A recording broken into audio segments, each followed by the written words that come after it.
मेरी अम्मी मुझे कॉलेज में दाखिला दिलवाने पर बिल्कुल भी तैयार नहीं थी, लेकिन मैं भी एकदम जिद्दी थी। मैंने रो रो कर अपना बुरा हाल बना लिया। तब मेरी अम्मी को मुझ पर रहम आ गया और उन्होंने मुझे कॉलेज में दाखिला दिलवा दिया। कॉलेज बेचते ही जवान बेटी की माँ को वहम सताने लगे। दोस्तों, वही हुआ जिसका डर था। ये कॉलेज का 7वां दिन था। मैं अपने घर से निकली तो एक लड़का मेरा ताक़ब करने लगा। मैंने एक नजर उस पर डालकर नजरें चुरा ली और अपनी राह चलती हुई कॉलेज पहुंच गई। वापसी पर फिर वो आंखें मेरी मुंतजर थीं। मैं आगे आगे और वो लड़का मेरे पीछे पीछे। उसने घर तक मेरा पीछा किया।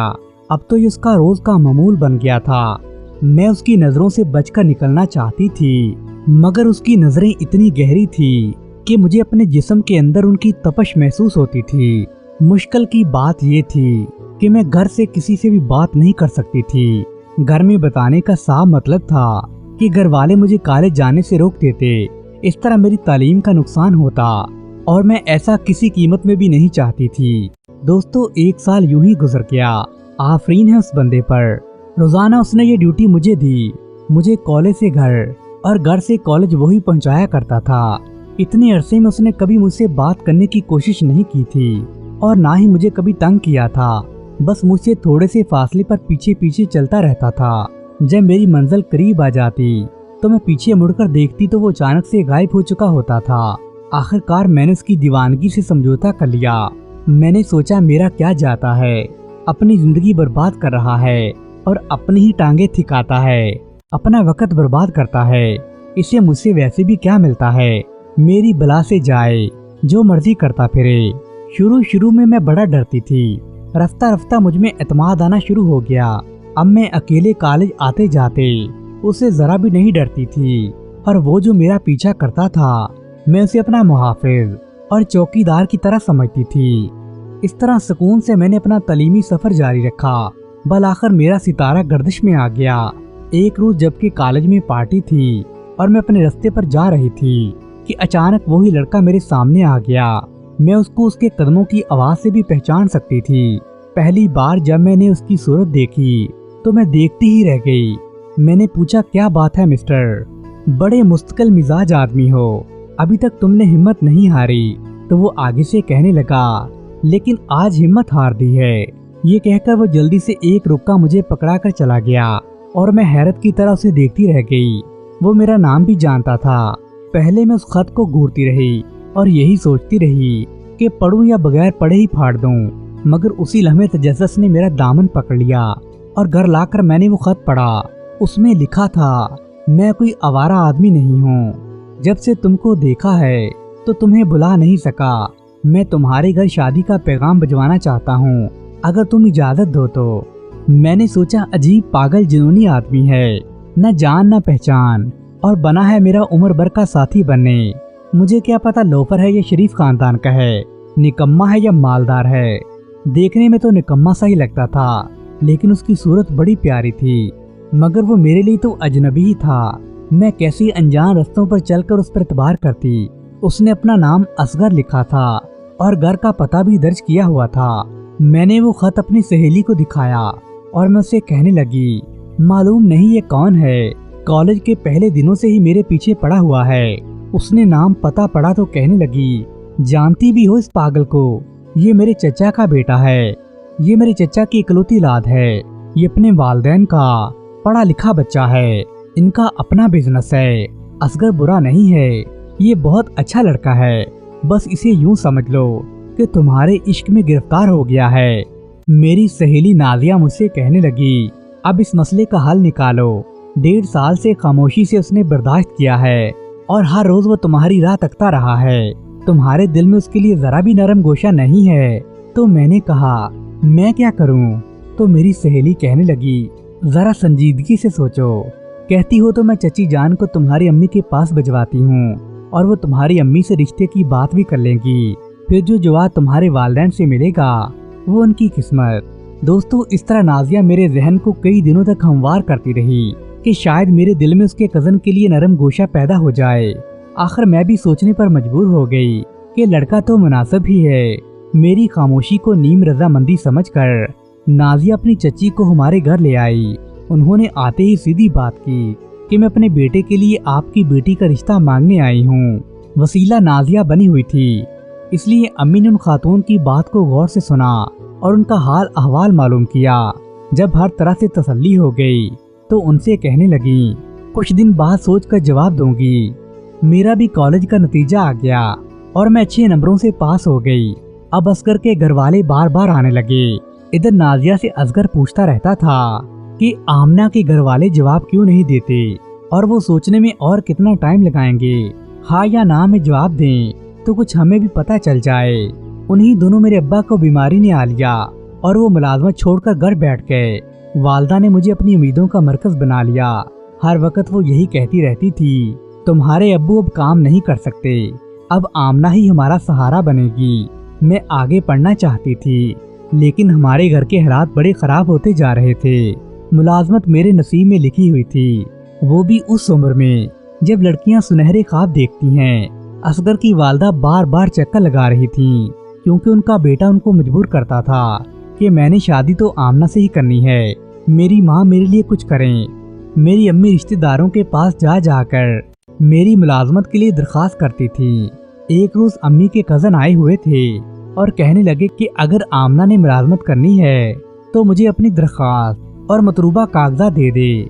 मेरी तो जान जा रही थी, क्योंकि मैं मुलाजमत हरगिज करना नहीं चाहती थी।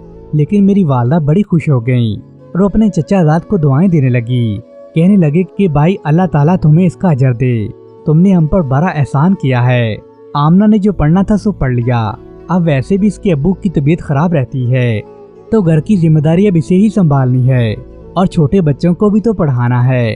अपने छोटे बहन भाइयों के लिए यही तो अब सहारा बनेगी। कम से कम ये बच्चे भी अब मैट्रिक कर लें, फिर मैं आमना की शादी के बारे में सोचूंगी। अम्मी की ये बात सुनकर मेरा तो दिल ही बुझ गया। मैं अपने कमरे में जाकर खुद को चादर में लपेट कर सो गई। किसी वक्त माँ मेरे कमरे में आई, मुझे चादर में लिपटा पाया तो वो समझी कि मैं परेशान हूँ।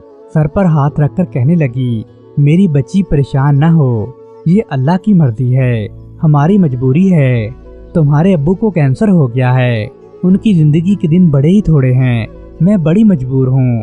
वरना कौन माँ नहीं चाहती कि उसकी बेटी दुल्हन बने और उसका घर आबाद हो। मगर कभी कभी बड़े बच्चों को छोटे बच्चों के लिए कुर्बानी देना ही पड़ती है। ये इन छोटे बच्चों की जिंदगी का सवाल है। मैंने बमुश्किल आंसू पी लिए और अपनी अम्मी जान से कहने लगी, अम्मी जान आप फिक्र न करें, मैं मुलाजमत करूंगी और अपने घर का सारा खर्चा भी उठाऊंगी। सारी रात करवटें बदलते गुजर गई। कभी मैं सुनहरे मुस्तकबल के ख्वाब देखती तो कभी मुझे असगर का ख्याल आ जाता, जिस बेचारे ने 1.5 साल चुपचाप मेरे साथ अनोखी मोहब्बत की थी। अब तो मुझे भी उससे मोहब्बत होने लगी थी।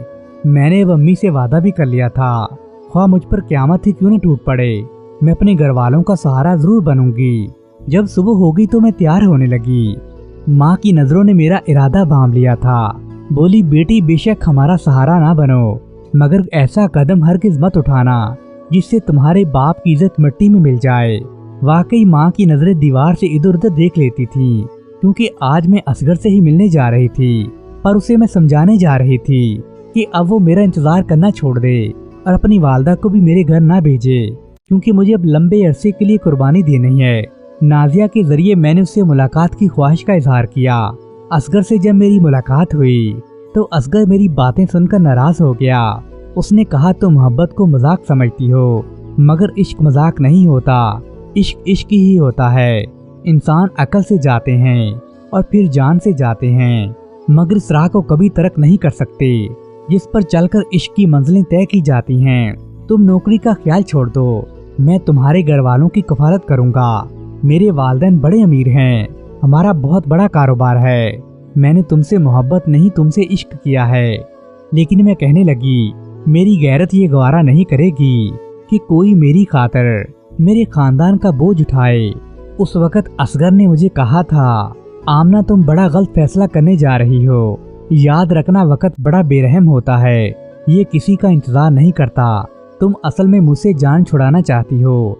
घर की मजबूरी तो एक महज बहाना है, वरना दुनिया के हर मसले का हल मौजूद है। माँ की खुशी और बहन भाइयों के मुस्तकबल के लिए मैंने अपने अरमानों का गला घोंट दिया। मुसलसल 15 साल मशक्कत की चक्की में पिसती रही और अपने घर की गुलशन की आबियारी करती रही। सभी ने मेरा हंसता हुआ चेहरा देखा, मगर मेरा रोता हुआ दिल कभी कोई नहीं देख सका। ऐसे ही वक्त आ गया, मेरी मेहनत रंग ले आई। बहन भाई पढ़ लिख कर अपने घरों के हो गए, सबको उनकी खुशियां मिल गईं। हमने उनकी शादियां भी कर दी, लेकिन किसी ने भी मुड़कर नहीं देखा। मैं तो उनके कदमों की धूल थी या किसी कारवां के पीछे रह जाने वाली खाक थी। वालिदैन की वफात के बाद भाभीयों ने भाइयों को अलग करवा लिया और वो मुझसे अलग जगह पर जाकर रहने लगे। बहनें भी अपने घरों की हो गईं और मैं 45 साल की उम्र में अकेली ही रह गई। उस वक्त मुझे असगर बड़ा याद आया। उसने कहा था वक्त बड़ा बेरहम होता है, ये किसी का इंतजार नहीं करता। मैं बड़ी तन्हा हो गई थी। एक दिन नाजिया मेरे पास आई। वो भी ब्याह कर दूसरे शहर जा चुकी थी। उसके भी 3-4 बच्चे हो चुके थे। मेरा दिल बड़ा बुझा हुआ था। वो कहने लगी मेरा दिल बड़ा उदास था, सोचा अपनी पुरानी सहेली से मिल लूं। हम दोनों जो मिलकर बैठी तो माजी की बातें याद करने लगी। हमने वो अपने माजी की तमाम बातें दोहराई तो उसने मुझे बातों ही बातों में बताया कि बड़ी मुद्दत के बाद असगर बैरूनी मुल्क से लौट आया है। कल उसके आजाद में हमने एक पार्टी रखी है, लेकिन उसे तुम्हारे बारे में कोई खबर नहीं है कि तुमने 45 साल की उम्र में शादी भी नहीं की है। तो मैं नाजिया से कहने लगी उसे बताना भी मत। ये सुनकर वो खामोश हो गई। एक दिन मैं नाजिया से मिलने उसके घर चली गई। मुझे रात वहीं रुकनी पड़ी और उसी रात उन्होंने असगर के आजाद में दावत भी रखी थी। रात खाने पर नाजिया के घर मेहमानों की आमद शुरू हो गई। जब खाना खाना शुरू हो गया, मैंने महसूस किया कि 2 चुभती निगाहें मेरा ताक़ब कर रही हैं। न जाने उन नजरों में ऐसी कौन सी कशिश थी कि मुझे वो बहुत पुरानी बात याद आ गई। मुझे लगा आज भी वही शख्स मुझे वैसे ही देखता है, क्योंकि असगर पहले से बहुत बदल चुका था, लेकिन मैं उसकी नजरें पहचान सकती थी। मैंने भी अब जिंदगी से समझौता कर लिया था। बहन भाई तो मुझे पहले ही छोड़ गए थे। जिंदगी मेरी तकरीबन खत्म ही हो गई थी। अब मैं बुढ़ापे की सरहद पर पहुंच चुकी थी। ख्वाबों की सारी कंदीलें बुझ गई थी। चारों सू अंधेरा ही फैला हुआ था। फिर मैं अपने घर वापस आ गई। वापस आते ही मैं बड़ी बीमार हो गई। मुझे उस शाम असगर बहुत याद आया। शाम का वक्त था कि मेरे दरवाजे पर दस्तक हुई। मैंने सोचा कौन है। मैं मुश्किल से अपनी चारपाई से उठी। जब मैंने दरवाजा खोला तो असगर मेरे सामने खड़ा था। उसके साथ नाजिया भी थी। बुखार मुझे बहुत तेज चढ़ा हुआ था। उन्होंने मुझे सहारा दिया तो बुखार की शिद्दत से मैं कांप रही थी। मुझे संभाला और डॉक्टर के पास ले गए। नाजिया ने मेरे लिए खाना तैयार किया। तभी असगर मुझसे कहने लगा, नाजिया के घर जब मैंने तुम्हें देखा तो मेरा पुराना जख्म फिर से ताज़ा हो गया। नाजिया को मजबूर करके मैं तुम्हारे घर लाया हूँ। वक्त किसी का इंतजार नहीं करता, मगर देखो मैंने तुम्हारा इंतजार किया है और अभी तक कर रहा हूँ। मैंने अभी तक शादी नहीं की और नाजिया ने मुझे बताया है कि तुमने भी अपने बहन भाइयों की जिम्मेदारियों से फारग होकर अभी तक शादी नहीं की। देखो आज भी तुम कितनी तनहा हो और तुम्हारा कोई पुरसाने हाल भी नहीं है। उस रोज अगर तुम मेरी बात मान लेती तो मैं तुम्हारे घर वालों का सहारा बनता। मैंने तुमसे इश्क किया था और इश्क करने वाले कभी रास्ते में नहीं छोड़ते। असगर अपनी कजन नाजिया के साथ मेरा रिश्ता मांगने आया था, लेकिन मैं उसे कहने लगी अब मैं इस उम्र में शादी करती अच्छी लगूंगी क्या? लोग क्या बातें करेंगे? वैसे भी मेरी पेंशन आती रहती है। जो बाकी मांदा जिंदगी बची है मैं ऐसे ही अकेले ही गुजार दूंगी। लेकिन नाजिया मेरे पीछे पड़ी रही। उसने हार नहीं मानी और आखिर उन्होंने मुझे मना ही लिया। आखिर एक दिन मेरी और असगर की शादी हो गई। असगर कहते हैं कि हमने सुनहरी ख्वाबों की तरह शादी नहीं की, लेकिन फिर भी हमें एक दूसरे का साथ चाहिए था, क्योंकि बुढ़ापे में इंसान को एक दूसरे की जरूरत होती है। असगर बड़े अच्छे शौहर साबित हुए। उन्होंने मेरा बड़ा ख्याल रखा। अब मैं तकरीबन 80 साल की हो गई हूँ और असगर भी अब इस दुनिया में नहीं रहे। प्यारे दोस्तों, अगर आपको ये कहानी पसंद आई है तो वीडियो को लाइक करें और अपने दोस्तों के साथ शेयर करें। शुक्रिया।